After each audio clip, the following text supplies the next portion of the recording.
I'm a little bit late today. You can see it because the sun is already here, and I usually record this when there's more shadow. I've been doing my Portuguese homework, talking about the influence. I had to talk about the influence of social media on kids. But that's not my subject today. I wanted to talk about how the world constantly is kind of trying to influence you and tell you what to do, especially if you don't do things the way how you're supposed to do them according to many people. In my own example, I get that all the time. So many of you know that I just moved to Portugal, and I have, for example, my cousin asking me, have you decided yet whether you're gonna stay in Portugal? And he does not understand the concept of seeing how things develop and seeing what happens. I encounter that a lot, that people think that I should be making decisions and long-term commitments, and there's nothing wrong with that, but I also don't see what's wrong with my way of doing things. I just am a person who's more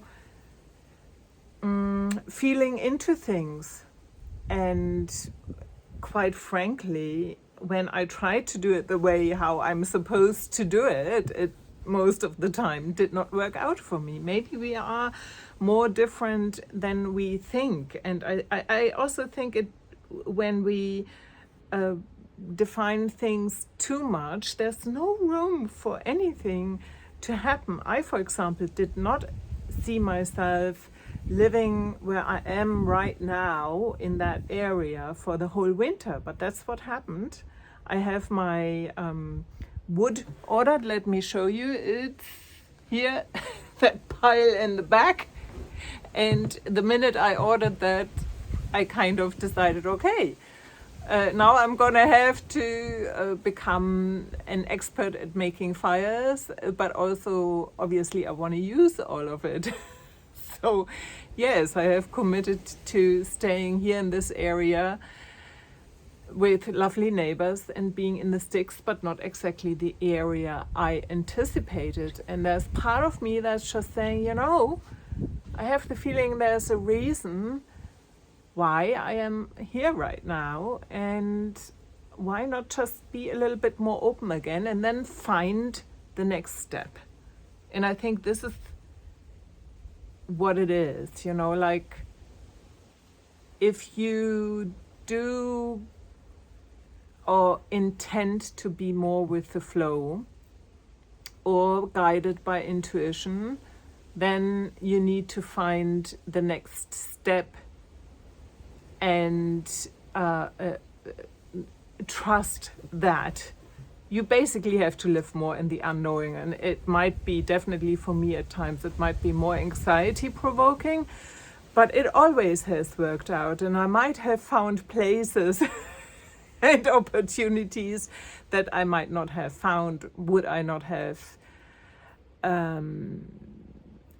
done things that way. And I think that the big challenge really is it brings me maybe a little bit back to what I talked about in the last video about the paradox, where it's not about denying structure and goals, but also not denying our feelings and more importantly, our inner knowing, I guess, and combine it in a way that works for us.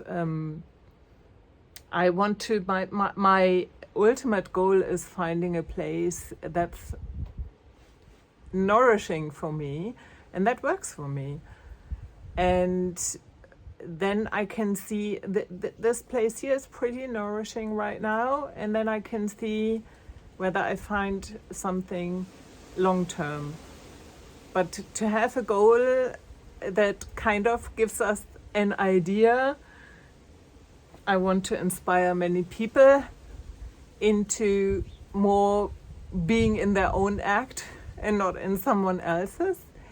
And then I have to find the next step with the next video or the next offering. So it's kind of what I said before, it's this and that.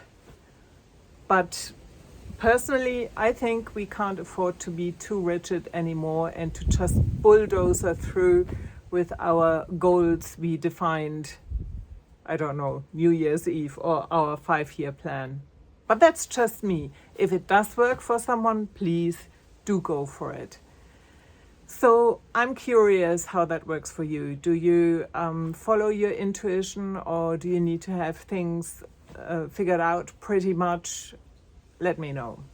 This was Anja Kersten, life coach and artist. Bye-bye.